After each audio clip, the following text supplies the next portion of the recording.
Video game book. Story about a computer game gone wrong. Adventure stories for kids. Written by Jeff Child. Narrated by John H. Feskins.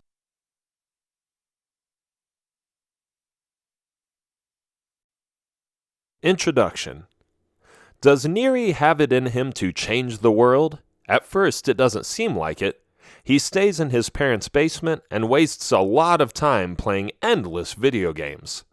But when a dream, a forgotten toy, and a magical occurrence suddenly take place, he is determined to learn more about his ability to create a game so powerful that it influences kids around the globe. Listen to the Diary of Neri, who travels around the dangerous realms accompanied by Diego and Yara, two typical, interesting characters who count on his much-needed help.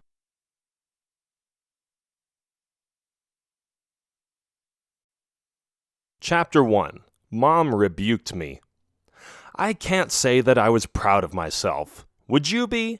I don't think so. I mean, here I was, playing my video game again and being a lazy bum, and my mother was cooking an Italian meal in the kitchen. She always took care of me, but I was becoming a little too old to live in my mother's basement. I had shaved my head and had grown a beard, not very attractive to a lot of the ladies, I must say. Moreover, I hadn't done much with my life besides playing video games. I loved video games. I craved them. I was obsessed with them.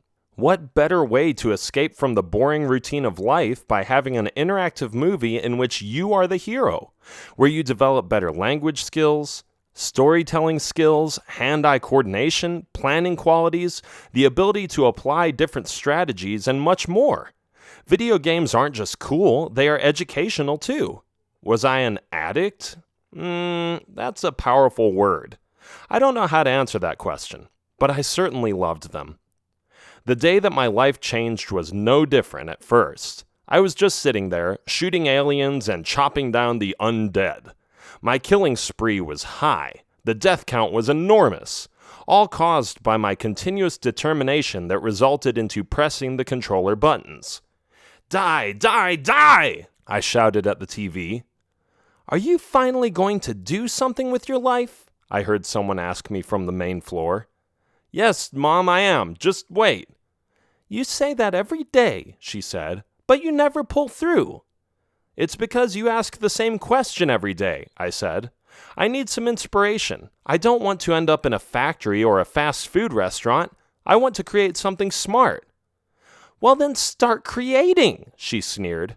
You cannot force these things, Mom. You have to wait until they come to you. She didn't believe me. I could tell, and I didn't blame her. And although I must admit that a lot of my inspiration later on came from the video games I played, looking for inspiration to create something is just as valuable. It was a lesson I learned very well. Anyway, I kept playing my game, but I fell asleep. I don't know why. To this day, it's still a mystery. Maybe some hand from the universe was guiding me in my search in life, but it just happened that I fell asleep during a video game. I never did, so like I said, it didn't make any sense. I was caught up in my dream. Distant lands and faraway places were spinning through my head. A combination of brain cells triggered an emotion in me that told me this was all real. But it wasn't. It just felt that way. I was spinning around in the emptiness of space until all kinds of blocks flew by. I wondered what their significance was, knowing that round, oval, and pointy shapes were part of what our world consisted of as well. But when I saw all these square blocks, I suddenly realized that you could make anything out of cubes, squares, and pixels. Just face it, the screen you're looking at is made out of tiny squares. The tinier, the better they force an image on our brains. We just can't help it. It's the way we see reality. My mind began to brainstorm, even in this dark space with blocks flying around my ears. One time I ducked because I almost got hit by a block. I saw them disappear in the distance, and it dawned on me that whatever I was going to design, it had to be something with blocks. Blocks, blocks, blocks, blocks. They were everywhere. Everything was made out of blocks. I looked around me and felt enlightened. It was the beginning of a company, an empire, an entire world that didn't exist yet. But right at that moment, it was still just an idea. And an idea is nothing. It's futile if it doesn't get put into action. As I was exploring the endless vastness of my surroundings, a block with sharp teeth suddenly came at me. I screamed. I tried to evade it, but it came closer each second. "Get out of here!" I yelled as fast as I could. "Leave me alone!" It was about to eat me. "No!" I woke up, panting heavily and dropping the controller on the floor. I looked at the screen where my video game was displayed. "Game over," it read. "Bummer," I said. "At least I can start at the last checkpoint." I remembered my dream vividly. It was like a revelation, an idea planted inside my head, making sense of everything around me. This was the first step towards my new life.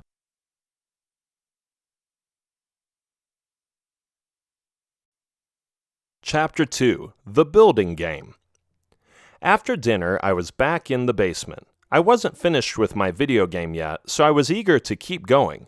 By the way, this wasn't one of those video games that goes on and on endlessly. Yeah, I still remember when I played an online role-playing game that would allow me to go up a level every few hours at first, but when I was at level 40 or 50, it would take me days or even weeks to get upgraded to level 41 or 51. That game was a big time waster. It never stopped. I didn't gain anything by playing it. Watch out for those games, boys and girls. Don't get addicted to upgrading your character and living a life of sitting in front of a screen. Okay, that was almost hypocritical, because I have to admit that I spent too much time playing video games as well. But either way, I had learned my lesson about those online role-playing games. As I was putting my thumbs on the buttons of the controller every split of a second, I suddenly saw something in the corner of the basement. Huh? It glimmered in the dark, which was why it caught my attention. Another mysterious occurrence, because to this day, I still don't understand how or why it was so shiny. I paused my video game, put my controller down, walked towards the object in the corner, and discovered they were just building blocks. Again, the shiny surface was gone when I approached the blocks, so it must have been a sign, an inspirational miracle the universe had thrown at me to stimulate my thought process. "Building blocks," I mumbled. I took a few of them and built a tower. Before I knew it, I felt like a child again. I built a house, a garage, and a skyscraper. Several hours later, my mother came downstairs and looked at me with big eyes. "What are you doing?" she asked. Hi, Mom. I just got into building some structures with these toy blocks." "You're not sick, are you?" she asked. "No, I'm fine. Don't worry about it." "Okay." And she went upstairs again. I looked at what I had just created and thought about games like SimCity and Stonehearth, building games which were three-dimensional but were lacking some depth in my eyes. I thought of successful companies like Duplo and Lego and wondered, what if I could create something like that, but in a game? That's when it hit me. I got a tunnel vision and went straight to my laptop. I began to program, and yes, I already knew things about it. My nerdy interest in game design had encouraged me to take some programming lessons online, and I was going to figure out all those formulas and codes to create something unique. This was my mission. I didn't have to leave my parents' house for it. I just had to make it stand out. And that was the second step towards my new life.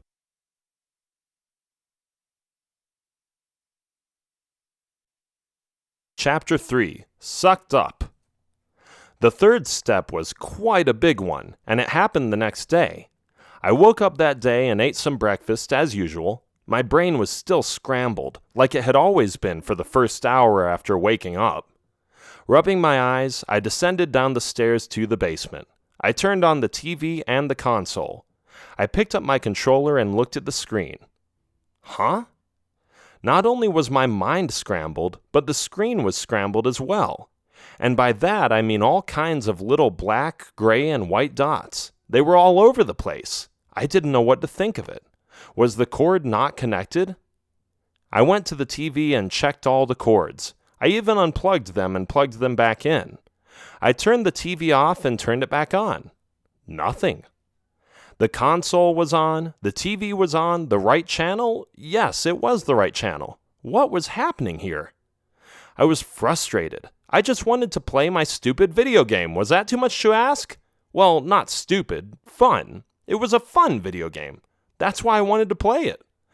Anyway, I walked up and down, got a screwdriver, and looked at my console again, but I was reluctant to mess around with it. Nothing seemed wrong, and I would probably only make it worse. Perhaps I should call the hotline, I thought.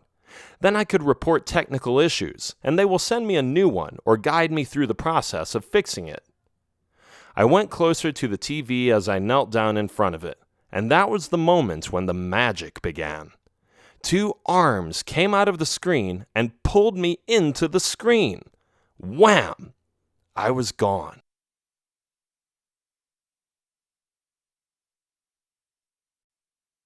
Chapter 4. Meeting Diego. What? Where am I? I asked. I was lying on my back, looking at the blue sky, when a man with dark brown hair, blue eyes, and blue clothes came to stand next to me. Are you going to lie on your back all day? I knew you were lazy, but I didn't think you were that lazy, he said. Excuse me, have we met? I asked. The name is Diego. Just Diego. You may call me Diego. I chuckled. Makes sense. My name is Neri. Can I ask you a question, Diego? You just did, but I am assuming that you have another one for me. Oh, and by the way, the answer is yes, you may ask me another question. You're a funny guy, Diego. Do you know where I am? I got pulled through my TV screen, and then I ended up here. Yes, I did that, he said. But why? There you go, another question. You're just full of questions today, aren't you? But before I could answer him, he said, Don't answer that. It was rhetorical, which means that you just have to nod and agree with me. Oh, okay. I was not impressed with how good Diego and I were at communicating. He seemed a little dominant but friendly at the same time, an odd combination of a strong character with a genteel side to it. So, can you answer any of my questions? I finally asked. Yes. What do you mean by that? Well, that was the answer to your question. I can answer them. So that's just one answer. Also, I answered your question about if you could ask me a question. The answer was, again, yes. And then I answered that I knew where you are. 3 answers. Why do you keep asking me questions? Never mind, I said. What's next?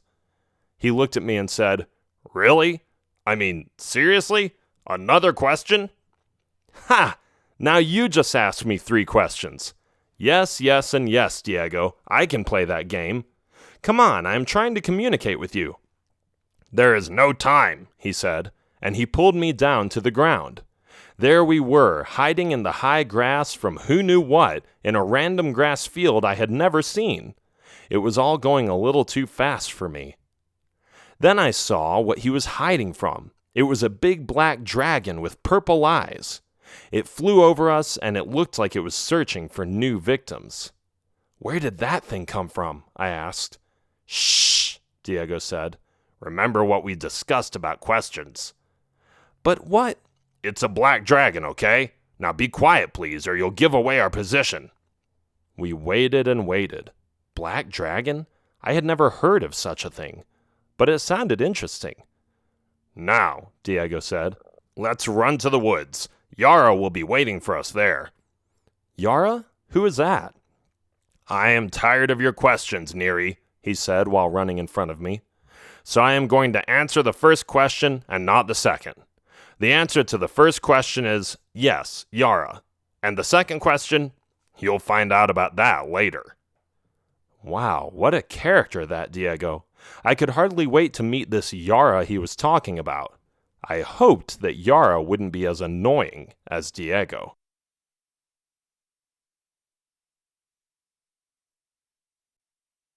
Chapter 5. Meeting Yara. We ran more. Diego occasionally looked up to the sky to spot the black dragon, but it looked like we were safe, at least for a while. When we reached the forest, a blondish, red-haired girl jumped in front of us from behind a tree. She was wearing a green outfit and had a bow and arrows with her. "Diego," she began, "we have to hurry. The dark shades know that we're here. They haven't pinpointed our exact location yet, but they are onto us. Where do we go?" "That way," Diego said. "Southwards. It's the quickest way to the lava world." "I was actually thinking we should go to the east, that way," the girl said as she pointed into another direction. "If you already made up your mind, then why did you ask me?" Diego asked. "I don't know," the girl said. "I just wanted to see if we were on the same page." "We're not," Diego said. "Now let's go southwards. It's better that way." "I disagree," she said. "Wait a minute," I finally yelled. They both looked at me with big eyes. I began with all my questions. "Who are you? What are dark shades? What is the lava world? Why are we going there? And why am I even here? I was playing a video game, and now I am stuck with you two. What is going on here?" "Well, you don't have to yell," Diego said. "Diego," the girl said, rebuking him. "He asks too many questions," Diego grumbled, and he turned the other way. Then she turned to me and said, "I am Yara." "Wait, you are Yara? I thought Yara was a boy's name," I said. She looked at Diego a little offended, who signaled to her with his hand as if he was trying to say, "See how annoying this guy is?" He didn't say it, but I knew that that was what he meant. Yara sighed and said, "Look, I don't know where you get those ideas, but I am a girl, and I don't think I have to prove it to you, do I?" No, I said. "Good. Now that we've established that, let's answer your other questions before you drive us crazy. You were pulled out of reality, and you are in this game whether you like it or not, so let's make the best of it. If you want to know why, well, Diego said he had the impression that he needed to show you what was going on here so you could do something about it." "Me? But how do I know what to do about it?" "More questions," Diego mumbled. "Try to stay with me," Yara said. "I wasn't finished yet.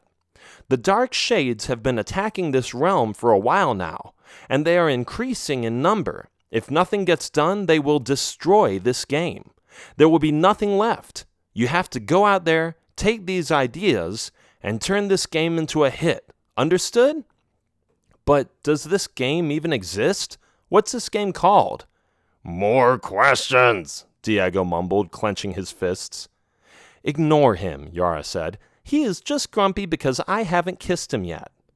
"Are you in a relationship?" Diego folded his arms. Yara looked at him and then looked at me. "It's complicated," she said, "but it's none of your business.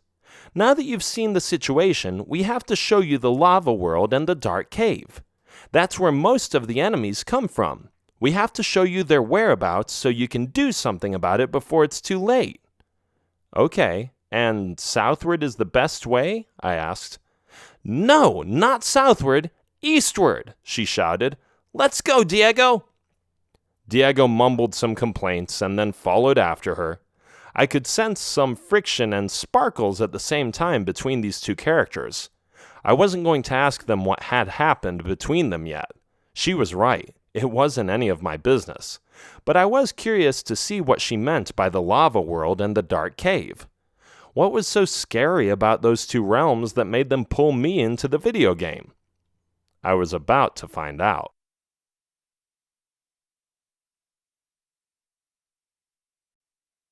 Chapter 6: The Danger Lands. Diego and I followed Yara through the forest. She wasn't that fast, but I had the feeling that Diego just allowed her to feel like she was quicker. He decreased his pace every once in a while to stay behind her. There wasn't much talking because every time I had a question, Diego would point out the fact that I was asking too many questions. "Are we there yet?" I asked after a while. I couldn't help it. Diego sighed. That was my answer. However, when I asked him a personal question, I was surprised by how much he opened up to me. "How are things between you and Yara?" I asked. "Just between you and me," he began. "She had a bad experience with a boyfriend in the past. The guy was mean to her, but she just took it. She was too sweet, and now she feels like every time she lets her guard down, a guy will take advantage of her. But you wouldn't do that, would you? Of course not. I know it's not personal when she toughens up and rejects me, but it doesn't make it easy. Anyway, I just try to give it time. You know, let her realize I have the best of intentions. I tried to kiss her once, but it was too soon, so she pushed me away and we didn't speak for 2 days. After that, she came back to me and apologized, which tells me she still wants me. I never got that kiss, though. You will, Diego. It sounds like time is what she needs indeed. Thanks, man. I was waiting to hear that. You just gave me some hope. Anytime, Diego. Sorry I asked so many questions. He chuckled. It's okay, buddy. I just get a little grouchy sometimes. We'll be near the lava world in about an hour. We have to show you what is going on so you can create this game in a way that the good guys stand a chance. Because, trust me, there are way too many enemies, and they all come from those 2 realms. I'll do what I can, I said. It didn't take much longer before we were there. A giant cave entrance led to the lava world. It looked spooky, like an infernal pool of lava where the toxic smoke ascends forever and ever. We stayed at a distance, hidden in the bushes. Yara came closer to me and gave me a pair of binoculars. See for yourself, she said. I looked through the binoculars and couldn't believe my eyes. There were skeletons, some kind of flying ghosts with tears, and pigs with swords and a vicious look in their eyes. Wow, I said, that's a pretty bad place. It's the worst, Diego said. Trust me, you never want to go there. Then where are we going? To the dark cave. You'll find a portal there that will take you back to your comfy couch. But when you arrive at home, please, don't forget about us, Neri. We need you. I won't. At least I hoped I wouldn't.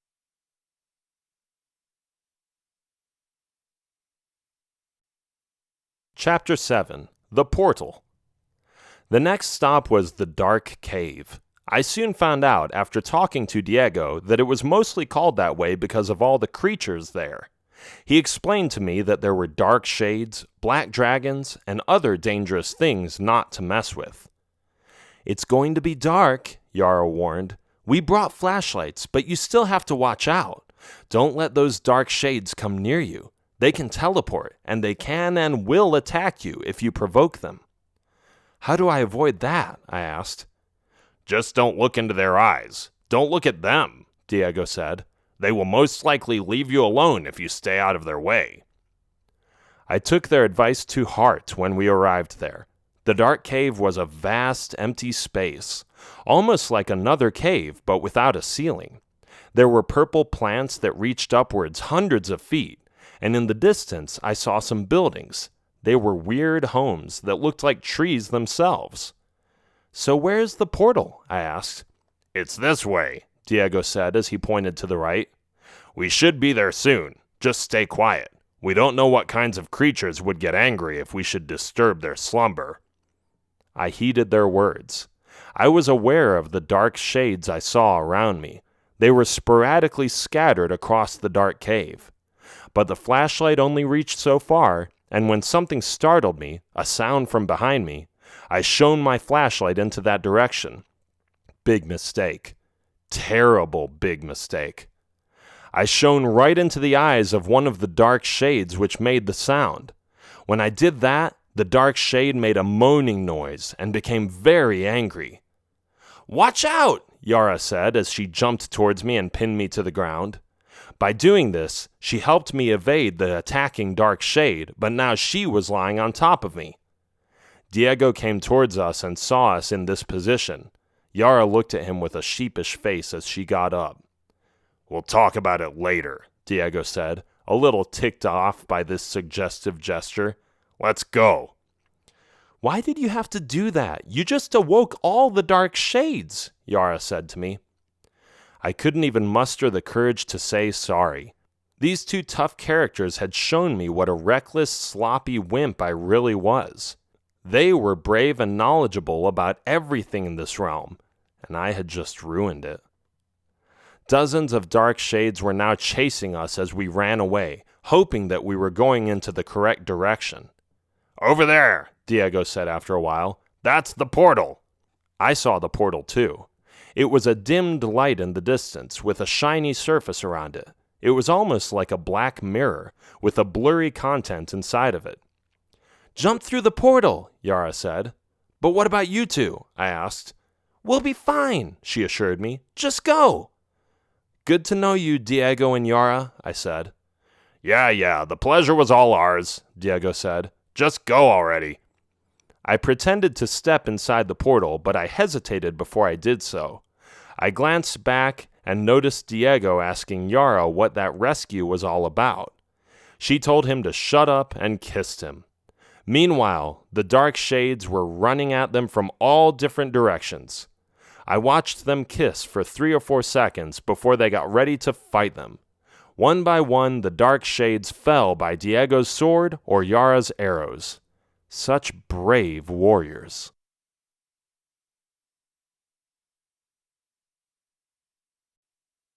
Chapter 8. Back Home and Happy. Suddenly, I was back home. I had stepped into the portal, and now I was back in the basement where I had started that morning. Whoa, was that it? I was out of the video game. I hoped Diego and Yara survived the dark cave, but from what they said, I knew that what they needed most was my help. I immediately went to my room and my laptop. I began to program again. I created worlds and worlds and worlds. Worlds without number were instantly added to the blocky blueprint I used to virtually create anything anyone would ever come up with. The game became a reality. Kids across the globe would be able to see Diego and sometimes Yara flourish by building, adding, and creating new things the whole time. Their wildest dreams would be put into practice by building underwater palaces, giant cities, whole countries, cozy farms, tall skyscrapers, dirty factories, you name it. Everything was possible. And the best part of it? When the game finally came out in the open, when people were able to buy it, people began to create fan art, come up with ideas, help each other out, get involved in the community. And talented authors like Billy Miner and others began to write entertaining stories about the game as well. My mother knew I had it in me, but she didn't know what it would take for me to get it out there. It took a dream, a long-forgotten toy box from my childhood, and an alternate reality into which I was sucked up by my own TV. Thanks, Diego and Yara. Hope you are well. I made sure the enemies from the lava world and the dark cave were not too overwhelming, so you could survive. The end.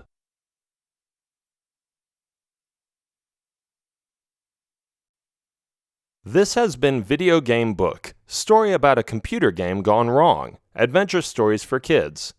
Written by Jeff Child, narrated by John H. Feskins. Copyright 2017 by Jeff Child. Production copyright 2017 by Jeff Child.